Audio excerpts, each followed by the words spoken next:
Hello, friends! Stephen Talbot in the house. It is Monday, December the 4th, 2017. And I just wanted to thank you guys for taking time out of your busy day to see what is going on with me. I am still juicing, and I did have a piece of salmon. We're talking like 1 ounce. 1 ounce of salmon. I originally thought that this was going to be a juice fast. Sorry, I want to make sure I'm lit up pretty good, so I'm turning on the lights. I originally thought this was going to be a juice fast, and I thought that I was only going to be juicing. But, it's a hard habit to break when I've been shoving food in my mouth with a fork for, 36 years, multiple times a day. And, I no longer have... So I've been doing it for... 5, I guess it's my 5th day or 5th day. I feel freaking awesome. I mean, I really do. I feel great. And I'm going to continue to do it. And I'm not going to beat myself up over having a little bit of meat, at night. It's not because I'm hungry, I feel hungry. It's more because it's just satiating, I guess. And that's why we eat, right? Is to satiate ourselves. And I'm talking like 1 ounce. That's a tiny bit. So one day I had a little piece of chicken tenderloin, and then one day I had a piece of salmon. And I probably continue to do that. I am actually going over to my aunt's house tonight to help her put together her bed. Which she said she was going to cook, and so, that's one of the challenges. You go out to eat, you go to people's houses, they cook dinner. You have to pick and choose your battles, and sometimes it's okay to have whatever you want. But I am still on a semi-fast, I want to call it.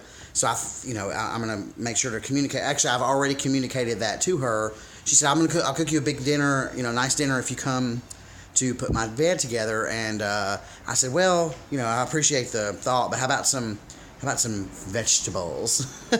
And how about if I bring my juicer, which I have my juicer all packed up and ready to go. It's not necessarily a portable juicer, but it's not that big of a deal. And I'll probably start traveling with my juicer everywhere I go. Not everywhere I go, but, if I'm going local anyways, to spend the night over somebody's house or whatever, then I might have my juicer in tow. What else? My car. So I heard from the folks this morning. So my car does need its transmission rebuilt. It's going to cost about $2,700. And so, as I've talked about in previous videos, it was a question of maybe I should just get another car, but I have taken care of my car since day one. And if I buy a used, which I'm never going to buy a brand new car again, but if I buy a used car, you never really know what sort of maintenance that they've done to it and whether or not they've taken care of it. So I think it makes the most sense for me, anyway, to just go ahead and fix my car. So I went ahead and told them to... start it up. Go ahead and start it and fix it up for me. Let me see if I can be still for a minute. What else did I want to talk about with you guys? Oh, I have already recorded this video again today, and I just went to watch it, and I had a big black mark. It looked right where my sunglasses... Do you think somebody played a joke on me? Because how else would those sunglasses get like that? Literally where my sunglasses frame sits, right here on my nose, there's this big black mark throughout the whole video. And so I was like, okay, well, I guess I have to re-record it. What else I got? That's all I got. La la la la la la la la. I guess that's all I got. Anyway, I guess I'll make this video short. Interestingly, my last video was about 17 minutes long, the one where I had a black mark on my eye. But I talked about a bunch of stuff that I've realized that was probably best for another video, including local Airbnb regulation. I don't know. I'm sure I've talked about it before, but my business depends on the legalization of Airbnb. And it's been a hot topic in Nashville, just like it has in many other cities as well. They're constantly battling with the locals in City Hall. There's a big push to, or there's a big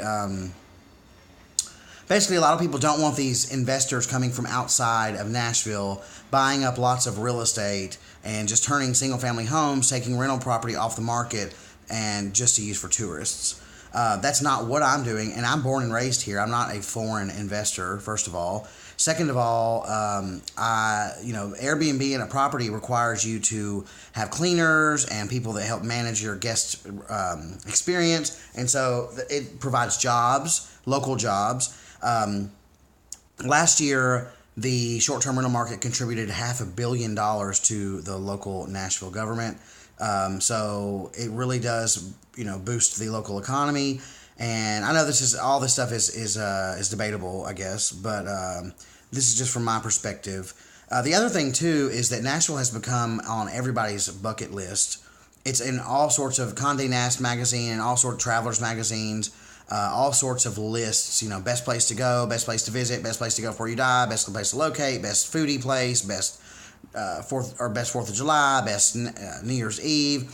I mean, Nashville is like the it city, and it has been for the last 2 years, and it continues to be, and it probably will be for the next several years. That we did not have enough hotel rooms in Nashville to support the demand that we had from tourists. And so that's the reason I jumped into the Airbnb business in the first place.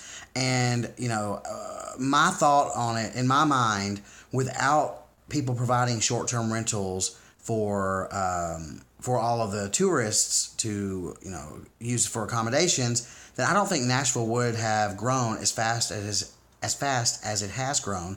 Nor do I think that Nashville would have been, I don't think that Nashville would have become as popular as it has. So, to each his own. Lucky for me, most of the regulation is in single-family homes, which are outside of the downtown area. Since I only do Airbnbs in the local, like literally in the downtown area, it's really not an issue for me. It hasn't been yet, but that could change. And what dealing with this entire ordeal in the local regulation, one of the things most difficult is the risk factor. Because if your entire business model is based or hinges on the regulation or the legality of something that's at the local level, it makes it very difficult to minimize your risk, because you never know when they're just going to be like, it's illegal, we can't do it anymore, and then people are out of business. So definitely something that's in the back of my mind constantly.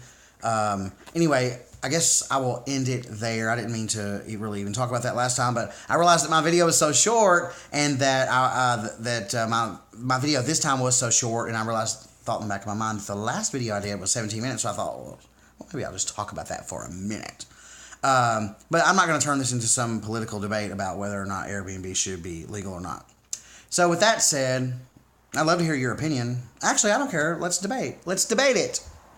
What are your thoughts about short-term rentals and about Airbnbs, and what are your thoughts about locals who take rental property or their own properties off the rental market, and use it for tourists? And what are your thoughts about gentrification and the fact that Airbnb probably does have some effect and some impact on the rising prices in the downtown? Actually, all over Nashville, rent prices have continued to go up.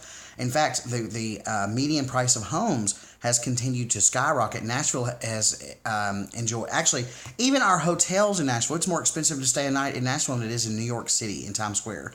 So it's sort of crazy. It's like, yes, there's local. Anyways, I digress. Anyway, I hope you guys had a wonderful, wonderful weekend. The video I did before, I was outside. I usually like to pan my camera around and show you how beautiful it is. It was a gorgeous day, 65 degrees, just absolutely gorgeous. I walked to the grocery store, and I did my 3 miles today and got lots and lots of more vegetables, including turnips this time, and pears, and some other things that I haven't tried before. So my goal, at least every day as I continue to juice, is to get some stuff that I haven't tried. So I will let you guys know what I thought about that. Oh, the other thing that I did try was I can never remember the name of them. Radishes. So I talked about that the other day. Radishes were something new that I tried in my juice. Not a huge fan.